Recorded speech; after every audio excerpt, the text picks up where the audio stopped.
मंगलमूर्ती याला फोडा द्या फोडू का व्हेरी गुड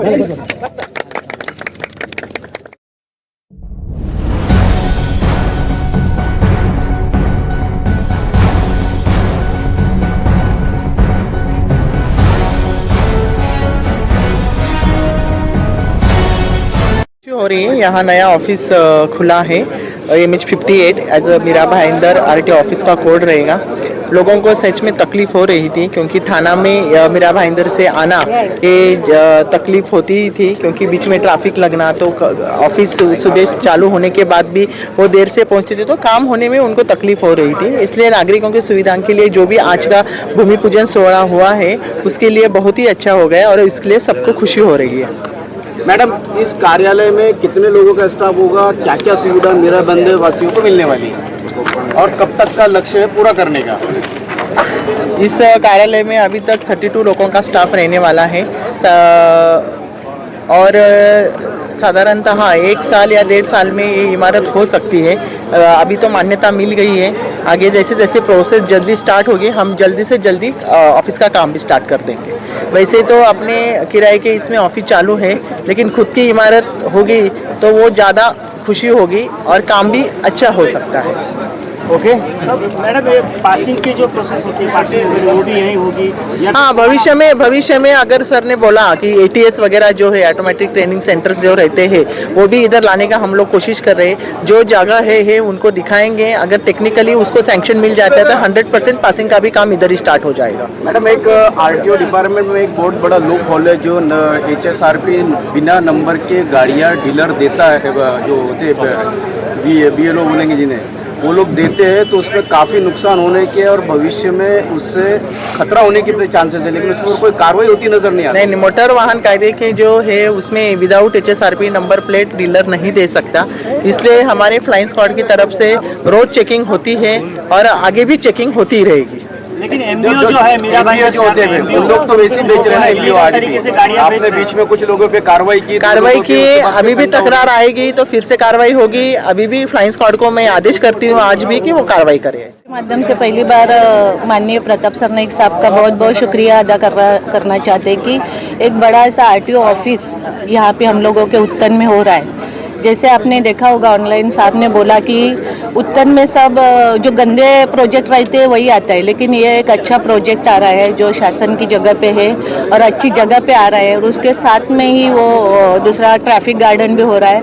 ये बहुत एक अच्छी देन हम लोगों को दी है, इसके बारे में हम बहुत बहुत शुक्रिया अदा करना चाहते हैं। और उसके साथ ही सिर्फ कार्यालय नहीं, उसमें जो पद है वो भी मंजूर की है, ये भी आपने सुना होगा। और उसके साथ जल्द से जल्द 1.5 साल के बीच में ये RTO ऑफिस खड़ा रहेगा और उसकी सुविधा पूरे मीरा भाईंदर शहर को होगी। लेकिन हमारे एरिया में होने के कारण हम लोग बहुत खुश है कि सरनाईक साहब ने एक अच्छी पहल हम लोगों को दी है और उसके लिए हम लोग हमारे नागरिकों की तरफ से बहुत बहुत शुक्रिया अदा। उपप्रादेशिक परिवहन कार्यालय मीरा भाईंदर संकेतांक MH58 या कार्यालयाच्या इमारतीचे व निवासी इमारतीचे भूमिपूजन सोहळा राज्याचे सन्माननीय परिवहन मंत्री प्रतापजी सरनाईक साहेब यांच्या हस्ते ऑनलाईन पद्धतीने पार पडला।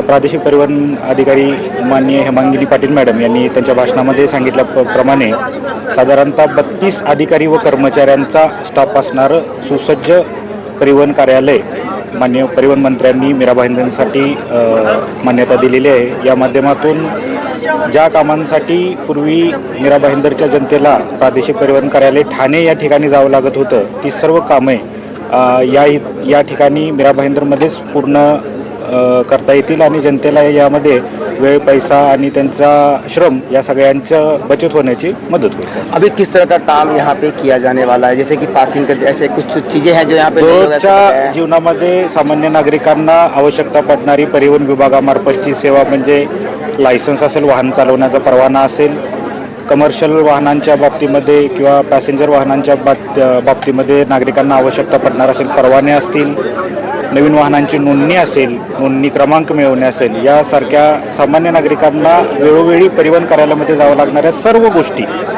या उपप्रादेशिक परिवहन कार्यालय मीरा भाईंदर येथे सुरू करण्यात येत आहे। सर, जिस तरीके से मीरा भाईंदर के अंदर अनधिकृत मल्टी ब्रांड शोरूम चल रहे हैं, उन पर क्या कार्रवाई की जाए? मल्टी ब्रँड शोरूम ज्या ठिकाणी चालू असतील त्या ठिकाणी कार्यालयातर्फे व्हिजिट करण्यात येईल, त्यांच्या अधिकृत परवान्याबद्दल त्यांना अवगत करण्यात येईल। शासनाचा कुठल्याही व्यावसायिकांना व्यवसाय करण्याबद्दल बंधन नाही आहे, फक्त ते शासनाचे अधिकृत परवाने घेऊन करावे अशी शासनाची प्रामुख्याने भूमिका आहे। त्यासाठी आवश्यक कागदपत्रांची त्यांना माहिती देण्यात येईल आणि ते त्यांनी विहित वेळेत उपलब्ध करून घेण्याबाबत त्यांना कळवण्यात येईल। या व्यतिरिक्त उपलब्ध परवाने न घेता कार्यरत असणाऱ्या सर्व आस्थापनेवर मोटर वाहन कायदा व नियमानुसार कारवाई करण्यात येईल। सर, मागे मंत्रालयामध्ये झालेल्या बैठकीमध्ये परिवहन मंत्र्यांनी अशी एक आदेश दिले होते की जे ऑथोराइज डीलर अशा अनधिकृत डीलरना आपल्या गाड्या विकण्यासाठी देतील त्यांचे परवाने रद्द करण्यात येतील अशी सांगण्यात आली। तरीसुद्धा मीरा भाईंदर शहरामध्ये अनेक ठिकाणी असे अनऑथोराइज डीलर आजही कार्यरत आहेत। अशा लोकांवर काय कारवाई केली जाईल आणि कधी केली जाईल? कार्रवाई हुआ उसके बाद भी अभी भी उनके मन बड़े हैं। कारवाईमध्ये शासकीय प्रोसिजरनुसार ज्या अधिकृत डीलरवर कारवाई करणे अपेक्षित आहे, त्यांचं व्यवसाय प्रमाणपत्र निलंबित करणं अपेक्षित आहे। ते व्यवसाय प्रमाणपत्र निलंबित करण्याचे अधिकार हे वरिष्ठ कार्यालयाला म्हणजे परिवहन आयुक्त कार्यालयाला असतात। त्या संबंधित प्रस्ताव पाठवण्याचं काम हे मीरा भाईंदर कार्यालयामार्फत केलं जातं आणि ते केलेलं आहे। लवकरच त्याच्यावरच्या निलंबनाची कारवाई आपणालाच कळून सर, मीरा भाईंदरमध्ये MH58च्या अनेक गाड्या वाहनधारकांना पासिंग झालेल्या आहेत, त्याच्यामध्ये अधूनमधून नंबर दिले जातात, त्याच्यावर नंबर वाहनाचा नोंदणी क्रमांक देण्याची प्रोसिजर ही पूर्णपणे निर्मनुष्य निर्हस्तक्षेप पद्धतीनं संगणकीय प्रणालीमार्फत केली जाते। राज्यामध्ये सर्व ठिकाणी जशा पद्धतीने केली जाते त्याच पद्धतीनं त्याच पोर्टलवर मीरा भाईंदर कार्यालयाची सुद्धा नोंदणी प्रक्रिया चालू राहते। त्यामध्ये काही क्रमांक शासनाने हे अधिकृतरित्या फॅन्सी नंबर म्हणून डिक्लेअर केलेले असतात। ते नंबर जर कोणी शासनाने विहित केलेली रक्कम भरून घेतले तरच ते मिळतात, त्या व्यतिरिक्त ते नंबर मिळत नाहीत। त्यामुळं तुम्हाला असं जाणवत असेल की एखादा नंबर त्यातनं मिस होतोय, तर ते अधिकृत नंबर आहे। थँक्यू।